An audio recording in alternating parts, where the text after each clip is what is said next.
phosphorylation.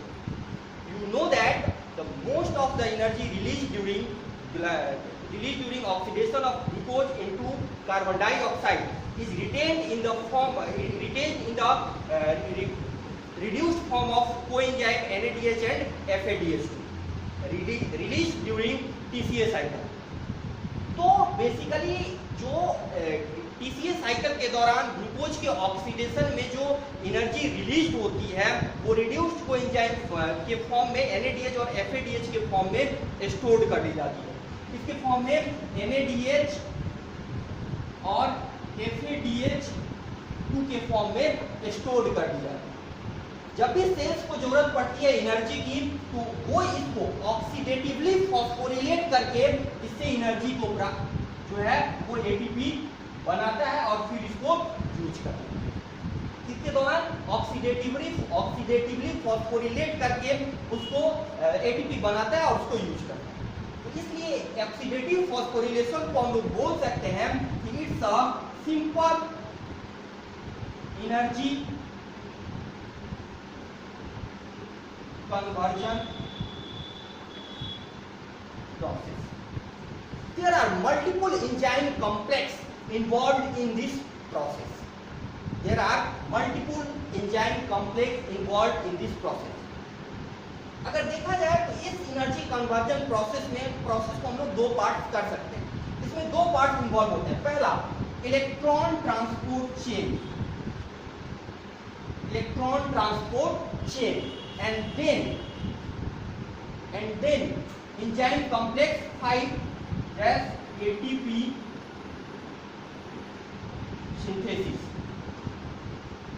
Electron transport chain and then ATP synthesis. Electron transport chain इसको हम एक figure के द्वारा हम लोग यहाँ समझ सकते हैं कि ये जो प्रोसेस है आपका वो चलता है आपके माइटोकॉन्ड्रिया के इनर मेम्ब्रेन पे। You know that the process occurs on the inner mitochondrial membrane. This oxidative phosphorylation occurs on inner mitochondrial membrane. These are the outer mitochondrial membrane, and these are the inner mitochondrial membrane.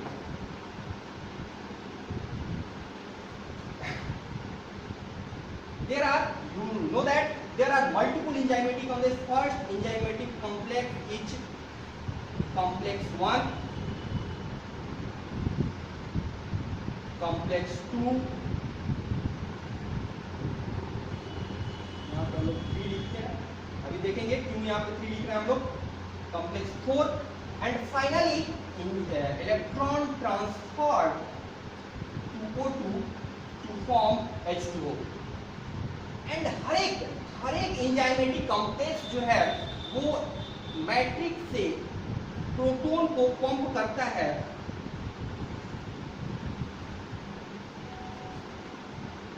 Inner membranal space में। Matrix से inner membrane space जो inner mitochondrial membranes space है उस space में वो proton को pump करता है। फिर जो फाइनली जो इलेक्ट्रॉन एक्सेप्टर होता है ऑक्सीडेटिव फॉस्फोरिलेशन के दौरान जो finally in aerobic respiration actually जो फाइनल इलेक्ट्रॉन एक्सेप्टर होता है वो होता है oxygen. But in case of anaerobic respiration in oxidative phosphorylation O2 does not involved as electron acceptor. It's only involved in electron acceptor in oxidative phosphorylation for only aerobic respiration. So these are the component of electron transport chain. And the final final जो process होता है वो होता है आपका ATP synthesis. It involved complex 5.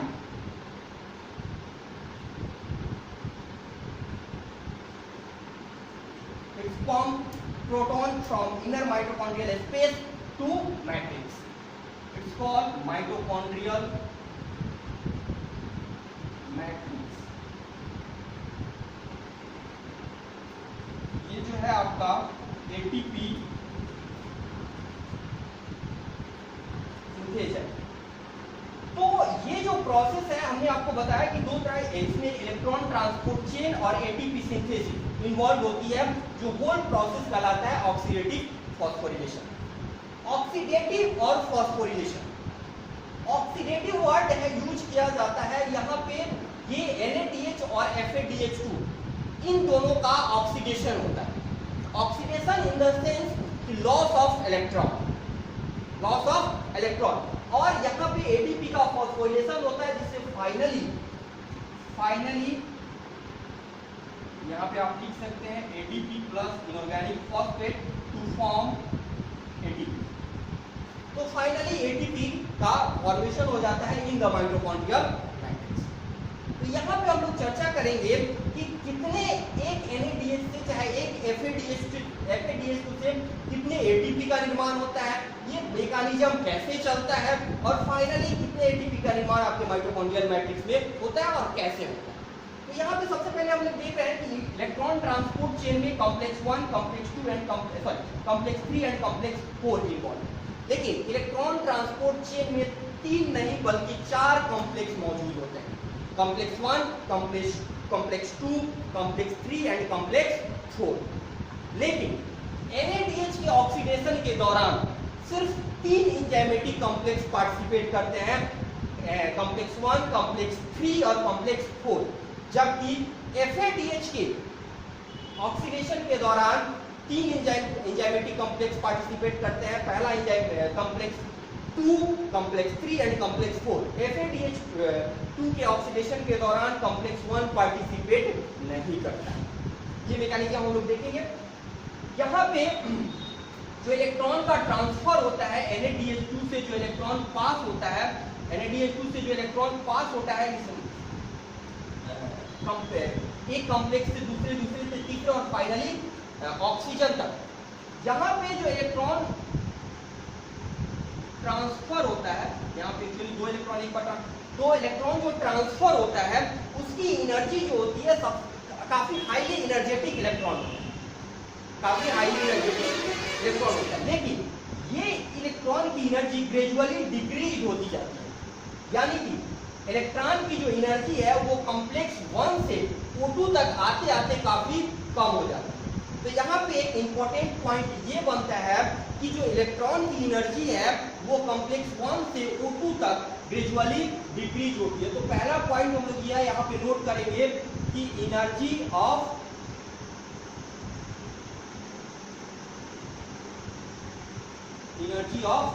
Electron it's gradually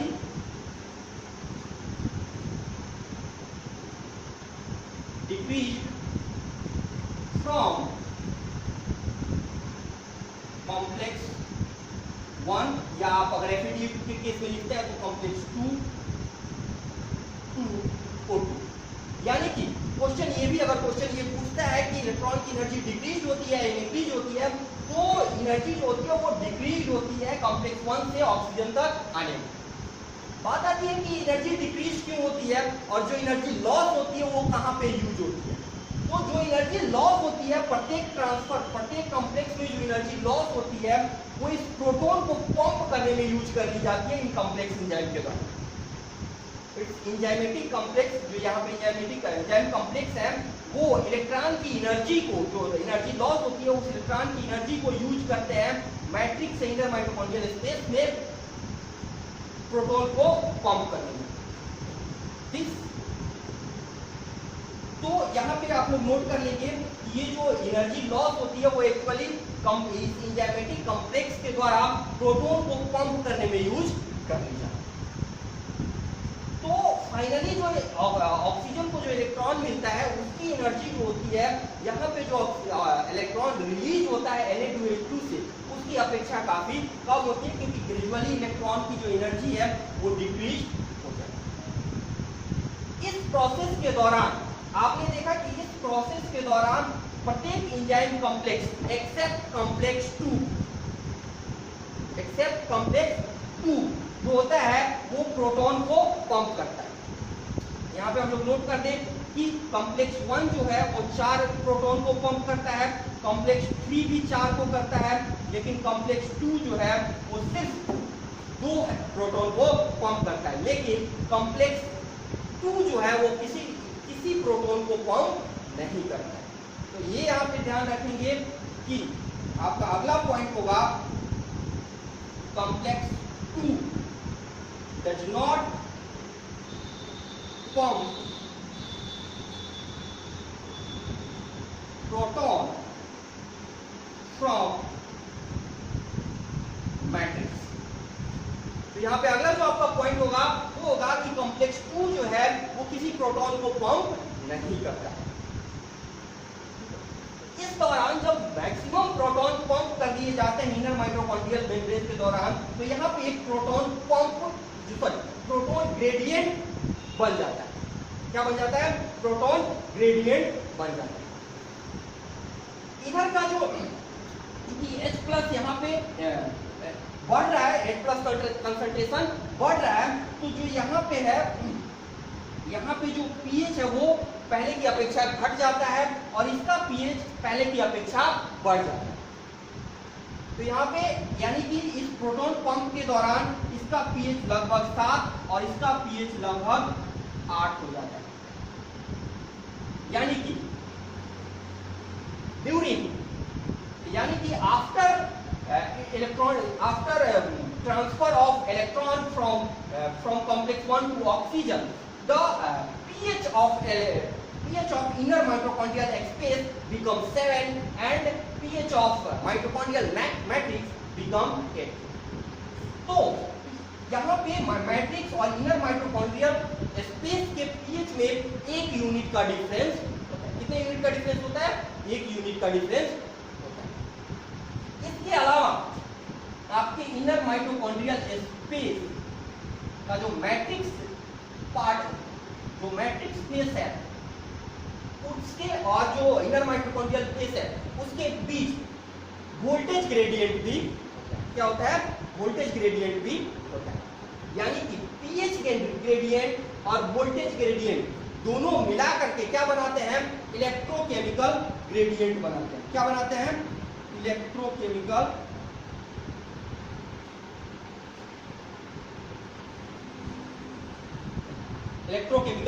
gradient बनाते हैं। Electrochemical gradient equal to, ये जो होता है ये सम ऑफ होता है pH ग्रेडियंट और voltage gradient. It's a sum of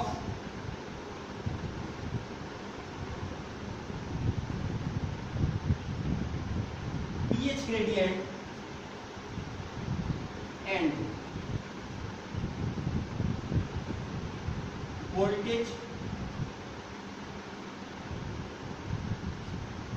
gradient. This electrochemical gradient exert a proton motive force. It exert a proton motive force. What is the role of proton motive force? क्या role है proton motive force का इस process के दौरान? तो this proton motive force is used to pump,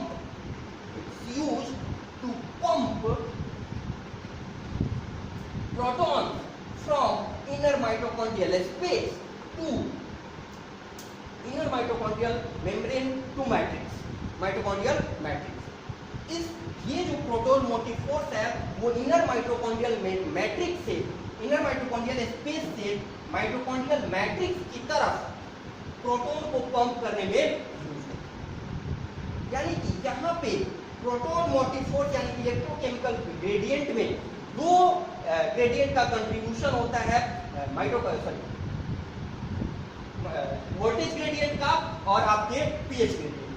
तो यहाँ पे एक पॉइंट ये आता है कि क्या दोनों का कंट्रीब्यूशन, पीएच ग्रेडियंट का कंट्रीब्यूशन और इलेक्ट्रोमोटिव फोर्स का कंट्रीब्यूशन प्रोटॉन मोटिव फोर्स में सेम होता है? नहीं, ऐसा नहीं होता। यहाँ पे अगर माइटोकॉन्ड्रियल ऑक्सीडेटिव फॉस्फोरिलेशन की बात करें, माइटोकॉन्ड्रियल यहाँ पे अगर बात करें तो यहाँ पे जो कंट्रीब्यूशन होता है वो पीएच ग्रेडियंट का कंट्रीब्यूशन जो होता है वो कम होता है जो वोल्टेज ग्रेडियंट होता है उसकी अपेक्षा। यानी कि प्रोटॉन मोटिव फोर्स की बात करें तो यहां पे इट्स अ psi और it's a sum of psi and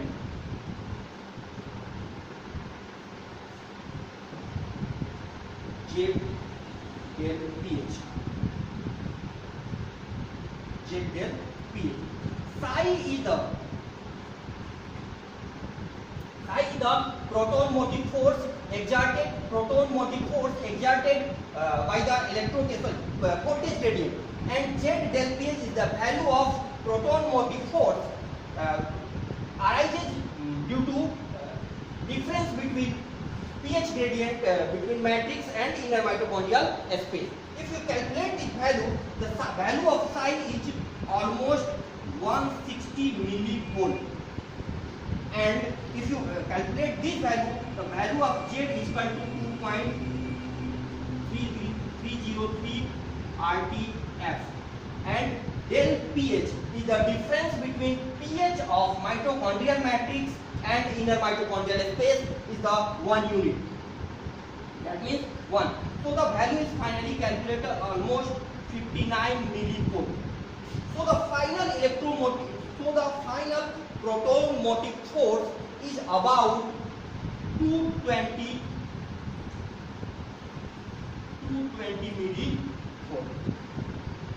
So the value of proton motive force in mitochondria to pump proton from inner mitochondrial space to matrix is 220 millivolt. जिसमें सबसे ज्यादा कंट्रीब्यूशन जो होता है वो वोल्टेज ग्रेडियंट के द्वारा जो होता है, जबकि सबसे कम जो कंट्रीब्यूशन होता है वो पीएच ग्रेडियंट के द्वारा। लेकिन अगर बात करें यही प्रोसेस अगर वहां पे हो रहा है, आपको क्लोरोप्लास्ट में हो रहा है, तो वहां पे जो ल्यूमिनल कंसंट्रेशन होता है पीएच का, थाइलाकोइड ल्यूमेन में जो पीएच का कंसंट्रेशन होता है, वो उसका जो डिफरेंस ल्यूमिनल पीएच और क्लोरोप्लास्ट मैट्रिक्स के पीएच का जो डिफरेंस होता है वो 3 to 3.5 यूनिट होता है। यानी कि वहां पे जो होता है वहां पे पीएच ग्रेडियंट का कंट्रीब्यूशन ज्यादा होता है, जबकि वोल्टेज ग्रेडियंट का कंट्रीब्यूशन कम होता है। तो ये आपके लिए एक इंपॉर्टेंट पॉइंट ऑफ व्यू है। तो यहाँ पे आप लिख सकते हैं, इसको हम मिटा रहे हैं, आप फिर से यहाँ पे लिख सकते। तो आपका चौथा पॉइंट ऑफ व्यू जो है यहाँ पे दो तरह से दो आप देख सकते हैं। In mitochondria,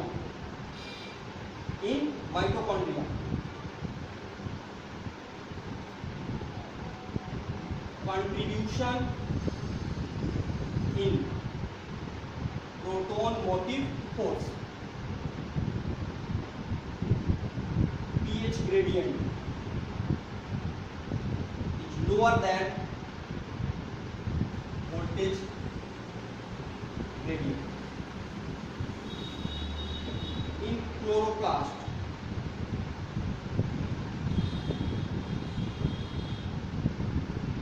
contribution in proton motive force, here pH gradient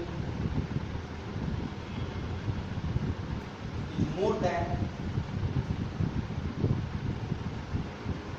voltage gradient. तो यहाँ पे ये डिफरेंस आप लोग याद रखेंगे कि अगर क्लोरोप्लास्ट की बात आती है तो वहां पे प्रोटॉन को पंप करने के लिए जो प्रोटॉन मोटिव फोर्स होता है उसमें इन क्लोरोप्लास्ट वोल्टेज पीएच ग्रेडियंट का जो कंट्रीब्यूशन होता है वो ज्यादा होता है। ये लगभग ऑलमोस्ट 200 मिलीवोल्ट के आसपास होता है, जबकि वोल्टेज ग्रेडियंट का कंट्रीब्यूशन कम होता है। इन माइटोकॉन्ड्रिया पीएच ग्रेडियंट का कंट्रीब्यूशन ज्यादा होता है और वोल्टेज ग्रेडियंट का कंट्रीब्यूशन कम होता है इन प्रोटॉन मोटिव फोर्स। तो जो चौथा पॉइंट ऑफ व्यू है आपके लिए ये था। अगला चीज हम यहाँ पे देख सकते हैं कि यहाँ पे हमेशा जो है ये इलेक्ट्रॉन का ट्रांसफर जो होता है वो यूनिडायरेक्शनल होता है। इलेक्ट्रॉन का जो ट्रांसफर होता है वो जो होता है वो यूनिडायरेक्शनल होता है। क्यों होता है? तो क्योंकि यहाँ पे इलेक्ट्रॉन के यूनिडायरेक्शनल ट्रांसफर के लिए रिस्पॉन्सिबल होता है positive reduction potential of enzyme complex. क्योंकि पॉजिटिव रिडक्शन कॉम्प्लेक्स जो होता है हर एक एंजाइम कॉम्प्लेक्स का अपने पहले एंजाइम कॉम्प्लेक्स से कम होता है। तो यहाँ पे आप लोग एक यहाँ पे अगला पॉइंट ऑफ व्यू आप नोट कर सकते हैं, पांचवा, कि फिर से एक बार बोल देते हैं कि जो इलेक्ट्रॉन का ट्रांसफर होता है यूनिडायरेक्शनल, उसके लिए क्या कौन सा फैक्टर रिस्पॉन्सिबल होता है? वो फैक्टर रिस्पॉन्सिबल होता है कि प्रत्येक एंजाइमेटिक कॉम्प्लेक्स का पॉजिटिव रिडक्शन पोटेंशियल अपने पहले एंजाइमेटिक कॉम्प्लेक्स से कम होता है। क्या होता है? कम होता है। यानी कि पॉजिटिव रिडक्शन पोटेंशियल कॉम्प्लेक्स 1 सबसे ज्यादा, उसके बाद कॉम्प्लेक्स 2, उसके बाद कॉम्प्लेक्स 3 एंड कॉम्प्लेक्स 4। तो ये जो reduction potential, difference in reduction potential, so the difference in reduction potential between enzymatic complex is responsible for the unidirectional transfer of electron from complex 1 to oxygen। एक चीज और इसके लिए रिस्पॉन्सिबल हो सकता है कि प्रत्येक एंजाइमेटिक कॉम्प्लेक्स की जो एफिनिटी होती है वो इलेक्ट्रॉन के लिए अपने पहले एंजाइमेटिक कॉम्प्लेक्स से ज्यादा होती है।